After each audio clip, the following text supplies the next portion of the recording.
king! Not my king! Not my king! Not my king! Not my king! Not my king! Not my king! Not my king!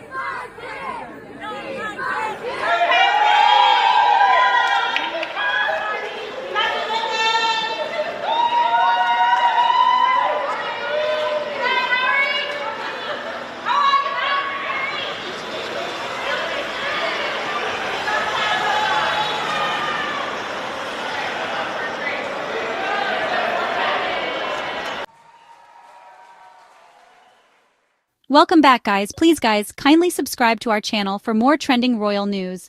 Well, did you see that? The difference couldn't be more obvious. Prince Harry returns to the UK and gets cheered, loved, welcomed by the public because he is someone who actually matters to them. And then you have King Charles and Queen Camilla rolling up to Durham Cathedral for the Royal Maundy service. And what do they get? Boos, protesters, chants demanding an end to the monarchy. That's not just awkward, that's embarrassing. Very, very embarrassing. This was supposed to be one of those feel-good traditional royal events. You know the type. Charles handing out Maundy money to 76 men and 76 women, one for each of his years. A couple of ceremonial coins in red and white purses, given in the name of Christian service. It's all meant to symbolize humility and generosity. But let's be honest, what does it actually mean coming from a man who has spent his entire life living in palaces, profiting off the taxpayer, and hiding behind inherited power? Does Charles even know what humility and generosity mean? Charles showing up with his gold-embroidered robes and entourage to hand out coins feels more like a parody than public service. What exactly has he done to earn the right to play this role of benevolent king? The answer is nothing. He was born into it. And instead of showing any real connection to the struggles of the people, he hides behind ceremony and symbolism. Meanwhile, families in the UK are dealing with the cost of living crisis, crumbling public services, and rising poverty. But sure, let's applaud the king for giving out some decorative coins. And then there's Camilla.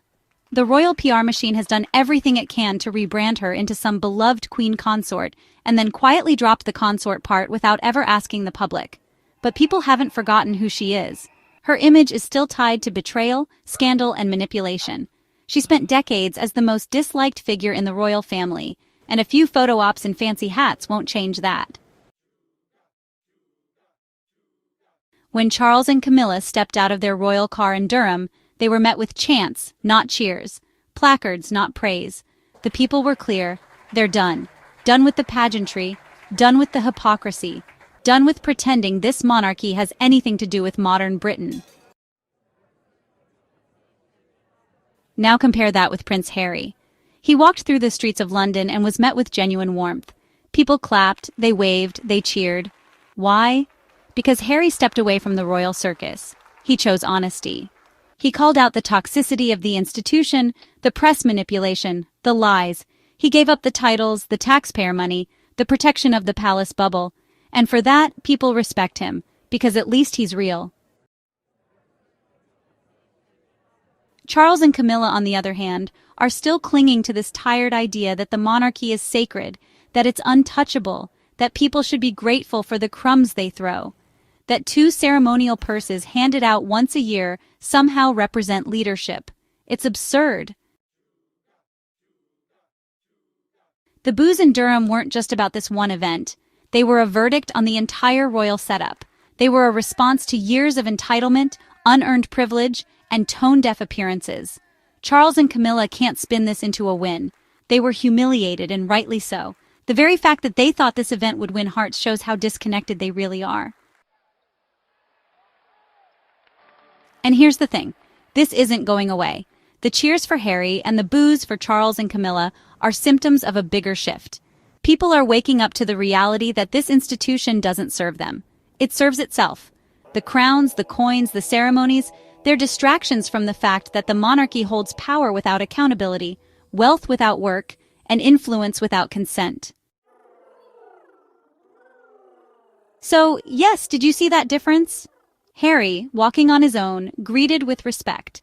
Charles and Camilla, wrapped in tradition and surrounded by security, greeted with rejection.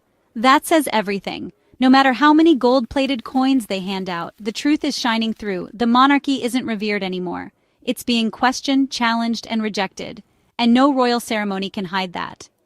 Thanks for watching, please. Please, guys, kindly subscribe. I'll send shout out to the first 100 subscribers on the next podcast.